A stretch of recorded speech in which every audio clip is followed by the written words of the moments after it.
Bien, pour terminer maintenant, nous allons voir le corps de la page d'accueil, c'est-à-dire ce qui apparaît en dessous du menu. Comme on le voit ici, il y a un petit texte accueil qui a été créé. Et après, vous avez des couples, ce qu'on appelle les sous-sections. Ça, c'est la même page.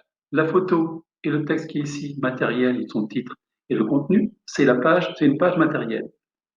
Ici, la photo avec les balades et son texte, c'est une page balade. Ici, nous avons une page blog, donc avec le blog et une photo qui est derrière. Et enfin, ici, une page fédération, avec fédération qui est derrière. Donc, tout ça, après, là en bas, c'est quoi? C'est le menu. Donc, nous allons voir tout ça, comment il faut le créer. Je retourne ici. Donc, chacune de ces pages a déjà été créée. Si je vais dans page, ici, toutes les pages, vous devrez les créer, bien sûr. La page accueil, une page banale. Vous allez voir, rien de plus simple. C'est uniquement le titre avec un petit descriptif. Sachant que le page accueil toute la page en elle-même va présenter le contenu de votre site, les différentes parties, différents sous-menus, onglets de votre site. Puis après ça, vous avez donc ici les autres pages qui vont apparaître. Je vous en montrer une pour bien comprendre. Donc, toutes les pages.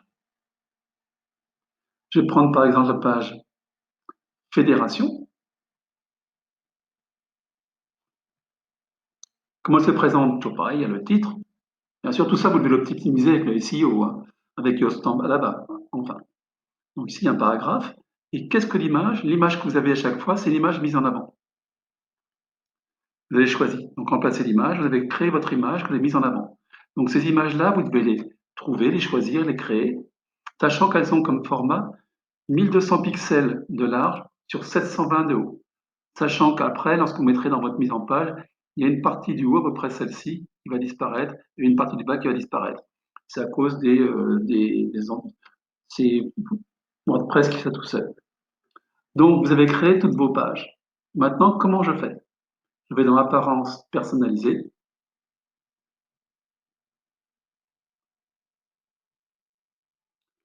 Et donc, je vais sur, ici, donc, réglage de la page d'accueil. Là, sur réglage de la page d'accueil, je dis que ce ne sont pas les derniers articles qui vont apparaître, mais c'est une page statique. Et quelle va être cette page statique qui va apparaître? Ça va être accueil avec page d'article blog. Puis après ça, donc ici, je mets bien accueil. Puis après, je vais dans, oh mince, voilà, je retourne, excusez-moi, j'étais un peu loin, personnalisé, et dans option du thème,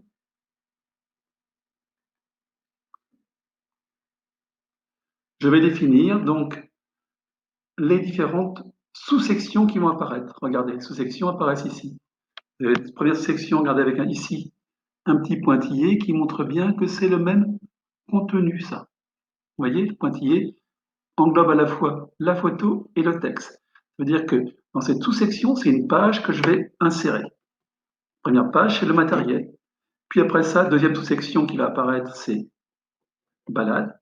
Donc je prends ma page balade avec mon image mise en avant, mon petit texte, puis je continue, blog. Ici, le blog avec l'image mise en avant sur le blog et le contenu du blog, je n'ai pas modifié, je ne touche pas lui. Et enfin, fédération, regardez pareil, donc ici, l'encadrement, avec le vélo, les vélos, la photo et le contenu. D'accord?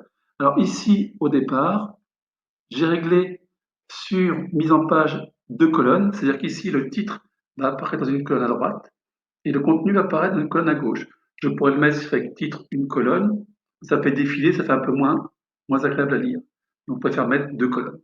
Donc, vous, ce que vous allez devoir faire, c'est créer ces différentes pages en éventuellement et mettre en forme votre page d'accueil. C'est pas très compliqué en soi. Il suffit de trouver des belles photos, sachant, je vous rappelle bien, que ces photos doivent être de 720 de haut, pardon, sur 1200 pixels de large. D'accord? Et une fois que vous avez fait ça, on n'a plus qu'une chose à faire, c'est publier et votre page d'accueil sera terminée.